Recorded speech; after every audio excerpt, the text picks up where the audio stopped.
Dans la guerre en Ukraine, la variété des armes utilisées par l'Ukraine et la Russie est stupéfiante. L'artillerie va des chars de l'époque de la Seconde Guerre mondiale jusqu'aux missiles hypersoniques futuristes. Mais l'un des plus connus et des plus dévastateurs d'entre eux est le légendaire système de lance-roquettes multiples américain HIMARS, ou Multiple Launch Rocket System. Dans la seconde moitié de 2022 et en 2023, le système HIMARS, livré à l'Ukraine par les États-Unis et d'autres, a semé le chaos sur et derrière les lignes russes. En effet, le HIMARS a été un facteur crucial dans la contre-offensive réussie de l'Ukraine, en particulier dans l'oblast de Kharkiv, aidant l'Ukraine à reprendre de vastes étendues de territoire. Mais en raison d'une combinaison de contre-mesures russes améliorées et d'une difficulté accrue à obtenir de nouveaux systèmes High Mobility Artillery Rocket System, son efficacité a diminué. Cependant, comme ils l'ont fait tant de fois auparavant, l'Ukraine a trouvé une solution innovante. Alors, plongeons dans cette dernière innovation ukrainienne et voyons comment elle permet à l'Ukraine de ne pas prendre de retard dans la guerre. Confrontée à une pénurie d'armes et aux contre-mesures russes, l'Ukraine a trouvé une solution unique en développant ses propres drones d'attaque à moyenne portée. Ces drones peuvent accomplir le travail des HIMARS tout aussi efficacement et pour une fraction du prix. Le Lockheed Martin M142 HIMARS, système de lance-roquettes d'artillerie à haute mobilité, a été conçu à la fin des années 1990 pour l'armée américaine.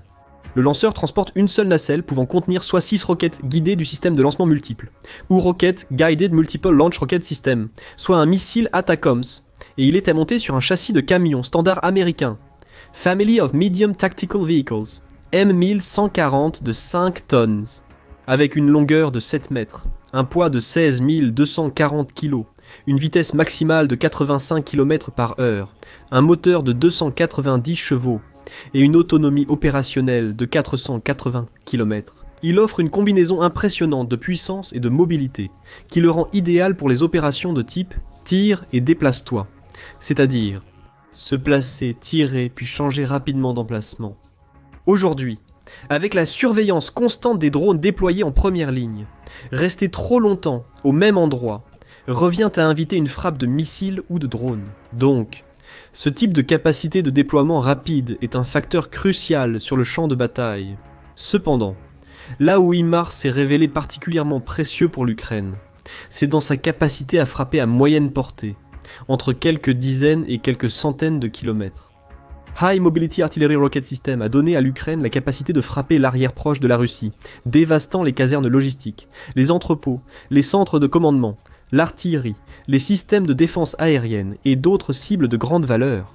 En décembre 2023, le blogueur militaire russe influent Mirout Kirulin a écrit « Le premier facteur du succès de l'Ukraine, ce sont les High Mobility Artillery Rocket System qui ont détruit nos entrepôts militaires de la zone fermée. Toute la seconde moitié de l'année dernière a été qualifiée de période de grands feux d'artifice. Sur le front, les dégâts étaient importants. L'arrière russe a dû se reconstruire au fur et à mesure. Au moins 39 systèmes High Mobility Artillery Rocket System ont été fournis à l'Ukraine, accompagnés de plusieurs milliers de missiles, durant toute la seconde partie de 2022, jusqu'à la mi-2024. L'Ukraine a pilonné les forces russes, avec ces systèmes, pendant cette période. Le ministère russe de la Défense rapportait généralement avoir abattu des dizaines de roquettes High Mobility Artillery Rocket System chaque jour, tandis que des images confirmant des frappes réussies apparaissaient presque aussi régulièrement. Cependant, avec le temps, à la fois l'utilisation et l'impact des frappes de High Mobility Artillery Rocket System ukrainiens ont considérablement diminué. En mai 2023, CNN rapportait que le brouillage électronique russe faisait manquer leur cible au High Mobility Artillery Rocket System. Ce système frappe habituellement avec une précision extrême à moins d'1 mètre, sur une distance pouvant atteindre 150 km. Cette perte d'efficacité est probablement due, en partie, au fait que les ingénieurs russes ont réussi à rétroconcevoir le High Mobility Artillery Rocket System pour comprendre son fonctionnement, et donc comment l'arrêter. En octobre 2023, les médias russes ont rapporté que des fragments d'une roquette High Mobility Artillery Rocket System, Multiple Launch Rocket System, étaient tombés dans le district de Budanovsky, à Donetsk occupé. La plupart des composants électroniques n'ayant apparemment pas été endommagés. 8 jours plus tard, des sources russes ont diffusé des images affirmant montrer un High Mobility Artillery Rocket System ukrainien détruit près d'Inoulay, c'était seulement le deuxième qu'il disait avoir touché. À ce stade, le High Mobility Artillery Rocket System était déjà utilisé activement sur le champ de bataille depuis 15 mois. À la fin de l'année, des images d'une autre frappe, présumée de High Mobility Artillery Rocket System, ont été diffusées par les médias russes, cette fois montrant la frappe près de Molodijny. De mars à fin 2024, les rapports russes signalaient des dégâts ou destructions. Les lanceurs High Mobility Artillery Rocket System ont commencé à apparaître beaucoup plus régulièrement. Des images prétendaient en montrer des frappes sur des systèmes High Mobility Artillery Rocket System, à l'intérieur ou à proximité. Koutoronivka, Konstantinivka, Soria, Nikanorivka, Novole, Nivka, Krasny Liman, Leliokivka, Novolevnivka à nouveau, Kototimla, Yasenove, Novopetrivka. 2 fois en 15 jours. Pramotorsk, soumis une double frappe près de Moritsia, Tchernova, Dibrova, soumis à nouveau. Sadki, une triple frappe près de Libne, Roudnivka, Chapochinnikové, Andrivka, Klebenbik, Novozolechine. Une double frappe près de Mouli-Bobrik. Et une frappe sur un convoi de lanceurs HIMARS près du village de Davidov-Brod, dans la région de Kherson, la veille du Nouvel An. Cela fait un total d'au moins 31 systèmes HIMARS qu'ils affirment avoir endommagés ou détruits. Le ministre russe de la Défense, Andrei Belousov, a également affirmé en décembre que les forces russes avaient abattu 1529 obus de roquettes HIMARS au cours de l'année. À ce stade, le prestigieux journal The Atlantic rapportait que l'efficacité des HIMARS avait été réduite à seulement 10% grâce aux innovations russes en guerre électronique. Malgré ces affirmations, certaines frappes de HIMARS auraient encore un impact à l'approche de 2025 notamment, la destruction de la station de mesure de gaz Sudza dans l'oblast de Koursk en mars. La propagande russe a également revendiqué les HIMARS. Des frappes sur une école dans le village de Bektera, dans la région occupée de Kherson, un supermarché à Donetsk et un couvent à Nikolskoye ont fait plusieurs morts et blessés parmi les civils. Néanmoins, les rapports du ministère russe de la Défense concernant les frappes de HIMARS ont considérablement ralenti au cours de l'année 2025. En novembre, ce nombre est passé à environ 5 missiles tous les 2 jours, contre des dizaines par jour un an avant. Les forces russes ont publié des images de 7 frappes supplémentaires sur des lanceurs HIMARS au cours de l'année. À Kramatorsk, Cheroshenki, Dova, Balka, Nakirnivka, Zikové, Seredny, Borlok et Volodimirivka, ou à proximité. En retour, l'Ukraine continue de riposter avec des HIMARS, bien que de toute évidence à un rythme nettement réduit. Le 26 octobre, des roquettes ukrainiennes. HIMARS ont endommagé le barrage du réservoir de Belgorod, inondant la campagne et submergeant les routes logistiques utilisées par les troupes du Kremlin à la frontière. Maintenant, il n'est pas vraiment clair pourquoi l'Ukraine a réduit à ce point son utilisation des HIMARS. Officiellement, seuls 4 systèmes HIMARS ont été endommagés ou détruits, et non pas la quarantaine que la Russie prétend. En effet, il y a plus de frappes revendiquées que de systèmes HIMARS officiellement livrés à l'Ukraine. Peut-être est-il vrai que la Russie a effectivement neutralisé la plupart des systèmes HIMARS ukrainiens, ce qui expliquerait la chute spectaculaire de leur utilisation par l'Ukraine. Peut-être en raison de leur efficacité décroissante, l'Ukraine ne les utilise plus aussi largement qu'auparavant. Ou peut-être est-ce le résultat du ralentissement significatif des livraisons d'armes à l'Ukraine de la part des partenaires occidentaux en 2025. L'Ukraine a simplement été contrainte d'être beaucoup plus prudente dans l'utilisation du stock limité de missiles HIMARS qu'il lui reste. En juillet, l'expert militaire Thomas Tyner a déclaré au journal allemand Bild que les GMLR, les munitions pour les lance-roquettes multiples HIMARS, suffiraient jusqu'en septembre, mais seulement avec une utilisation prudente. Quoi qu'il en soit, la réduction de l'utilisation des HIMARS a laissé un vide dans la capacité de l'Ukraine à repousser l'invasion russe. À moyenne et longue distance, de quelques dizaines à centaines de kilomètres du front, les cibles principales sont les postes de commandement, centres logistiques, moyens de guerre électroniques, dispositifs de renseignement électronique et systèmes de défense aérienne.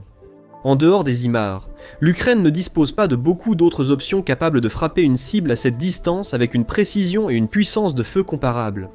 Pour combler ce manque, les Ukrainiens ont utilisé leur expertise reconnue en technologie des drones pour créer une nouvelle catégorie de drones d'attaque à moyenne portée. Comme son nom l'indique, Ce type de drone se situe entre les drones First Person View à courte portée, omniprésents sur le champ de bataille, et les drones longue portée utilisés par l'Ukraine pour frapper des cibles stratégiques en Russie, selon un représentant d'un grand fabricant ukrainien de drones cité par le journal Oboronka. Les forces russes, dans la zone de frappe, sont bien camouflées et dispersées. Un drone d'attaque à moyenne portée nous permet de les frapper là où ils ne s'y attendent pas et où ils sont concentrés. Cependant, le développement de ce type de drone présente son propre ensemble de défis uniques par rapport aux deux autres types. Les drones d'attaque à longue portée de l'Ukraine, comme le FP-1 ou le Lyuti, sont guidés vers leur cible uniquement par système de positionnement global. Les drones First Person View et de moyenne portée nécessitent tous une connexion en direct, permettant aux drones de rester en contact avec l'opérateur, d'être guidés visuellement et de confirmer la frappe. Ils doivent donc être efficaces dans les conditions difficiles du front est ukrainien. Les drones de moyenne portée doivent être équipés de modules de guidage terminal, de formes de communication supplémentaires et de systèmes de navigation. L'Ukraine maîtrise depuis longtemps la communication des drones First Person View à courte portée. Créer un canal de communication pour des drones de moyenne portée opérant au-delà de 30 km s'est avéré bien plus complexe que prévu. Par exemple, les principales menaces pour les systèmes de frappe à moyenne portée sont la guerre électronique russe et les drones intercepteurs. L'une des tactiques les plus évidentes contre les drones intercepteurs consiste à voler à très basse altitude, ce qui offre une protection significative contre les drones et les radars. Mais cela nécessite des systèmes de communication plus avancés que ceux utilisés sur les drones First Person View. Sur le plan technique, ce problème peut être résolu en installant des antennes de réception à diagramme contrôlé et protégé, qui assurent une connexion stable, ainsi qu'en utilisant des équipements auxiliaires. Ce n'était pas le cas. Initialement, les drones ukrainiens de moyenne portée utilisaient des caméras et composants systèmes de positionnement global bon marché, obligeant à employer plusieurs drones pour détruire une cible. Avec le temps, en raison de l'inefficacité de ces composants moins chers, les développeurs ont été contraints d'intégrer de meilleurs composants, ainsi que plusieurs types de systèmes de communication et de contrôle. Mais le processus de test de différentes configurations prend du temps. C'est en partie pour cette raison que les drones de milieu de gamme ne sont devenus une caractéristique régulière que récemment, sur, ou plutôt juste derrière, les lignes de front. En 2025, après avoir été repérés sur le terrain dès 2023. Selon Oberonka, le développement à grande échelle des drones d'attaque de moyenne portée n'a débuté qu'à l'automne 2024. Jusque-là, l'État avait montré peu d'intérêt pour leur développement ou leur acquisition. Cela s'explique sans doute par le succès des HIMARS à l'époque et par la priorité donnée au développement de drones à différentes portées. Cependant, au printemps 2025, la situation avait changé de façon spectaculaire. Selon Vadim Soukharevski, alors commandant des forces de système sans pilote de l'Ukraine, plus de 400 drones de moyenne portée ont été déployés par l'Ukraine rien qu'en avril et en mai. Un officier portant le nom de Code Falco du 14e régiment séparé de drones des forces des systèmes sans pilote a déclaré à Oberonka que les drones d'attaque de moyenne portée constituant désormais une catégorie distincte de drones au sein des forces de défense. Bravon, un grand cluster technologique de défense ukrainien, a aussi rapporté une forte demande pour ces drones. Durant l'année, une diversité croissante de drones ukrainiens de moyenne portée a été signalée sur le terrain. L'Ukraine utiliserait divers drones de frappe de moyenne portée adaptés à chaque mission, avec des spécifications variables. Par exemple, les frappes du Rubaka, qui se traduit par le trancheur ou Kharki. Les drones sont un souci constant pour les Russes en Crimée et dans le Donbass. Ces drones peuvent parcourir jusqu'à 200 km et transporter des ogives pesant plusieurs kilos. L'unité spéciale primaire du direction du renseignement ukrainien, appelée Unité Fantôme, les a employés pour attaquer des radars russes, des défenses aériennes, des hélicoptères et des avions. D'autres drones d'attaque ukrainiens, de moyenne portée, comme le Bulava ou Mace et le Ram 2X, sont fréquemment utilisés jusqu'à 100 km pour détruire des systèmes de défense aérienne et des radars. Ils sont équipés de systèmes de guidage terminal, possèdent une grande maniabilité et transportent des charges utiles relativement petites, allant jusqu'à 5 kg. Le drone de moyenne portée le plus connu et efficace de l'arsenal ukrainien est le FP, 2 de Firepoint, version améliorée du FP, un qui avait une portée supérieure. Il vole désormais sur 200 km, au lieu de 800, mais compense cette portée réduite par une ogive, pouvant contenir jusqu'à 100 kg. C'est suffisant pour détruire des cibles de grande taille, ou bien fortifiées. Et il fait déjà une réelle différence. Le 8 novembre, des chaînes russes ont rapporté la destruction d'un système de lancement de missiles S-400 Triomphe, d'une valeur de 200 millions de dollars, près du village d'Ouyotny, en Crimée, par une frappe FP-2. 5 jours plus tard, les FP-2 ont encore frappé, détruisant une usine russe de drones Orion sur l'aérodrome de Kirovski, en Crimée occupée. Début novembre, la principale direction du renseignement ukrainien, a partagé des images des frappes FP-2 sur un train-citerne russe, près de Dobzhansk, et sur un entrepôt logistique à Roskichny. Les deux, jusqu'à 140 km derrière la ligne de front. Ils ont aussi diffusé des images d'une frappe FP-2 sur un bâtiment à Tcha-Adivka, ayant éliminé de nombreux officiers et opérateurs de drones de l'unité russe Rubicon véhicule aérien sans pilote.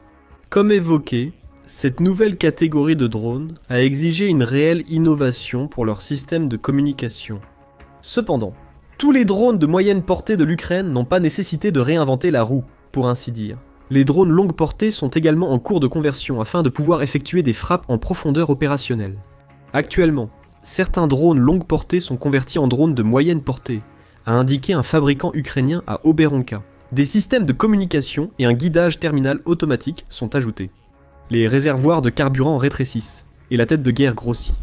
La chaîne Telegram open source Intelligence Putuzny Informator, ou Puissant Informateur, qui analyse l'utilisation des drones sur les lignes de front, rapporte que les restes d'un grand nombre de drones différents sont éparpillés à l'arrière russe.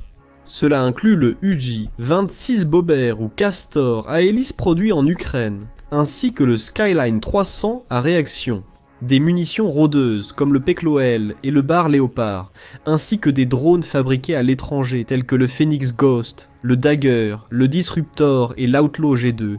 D'après les rapports, les nouveaux drones de moyenne portée sont déjà essentiels pour les forces de système sans pilote ukrainiennes. Aux côtés des drones de reconnaissance, des intercepteurs, de la guerre électronique et des drones d'attaque ukrainiens à diverses portées, son nouveau commandant, Robert Magyar Brovdi, a reçu pour mission de couvrir la ligne de front à 3 niveaux, tactique, opérationnel et stratégique. Il vise à étendre la zone où tout mouvement d'infanterie ou d'équipement risque une destruction imminente selon les capacités de l'unité. Cette zone peut mesurer 5 à 15 km de large. Au-delà de la zone de destruction s'étend la zone grise, une zone où le mouvement ne garantit pas une destruction instantanée, mais comporte tout de même un risque important.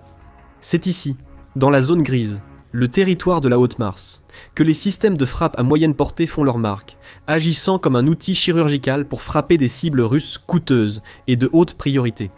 En conséquence, la production s'accélère enfin, avec encore plus de ces drones qui sont fabriqués et déployés. Même si les derniers systèmes Haute-Mars de l'Ukraine paraissent préservés. Cependant, pour des occasions spéciales, des défis importants subsistent avant qu'un drone d'attaque à moyenne portée puisse être déployé en quantité suffisante pour avoir un impact décisif sur la guerre. Les fabricants ukrainiens ne peuvent pas répondre à la demande croissante de drones de l'armée pour combler le déficit. Brave One a fait du développement de drones à moyenne portée l'une des pierres angulaires d'un nouveau programme de subvention dont l'objectif principal est de remplacer partiellement les systèmes de lance-roquettes multiples, en particulier les IMAR.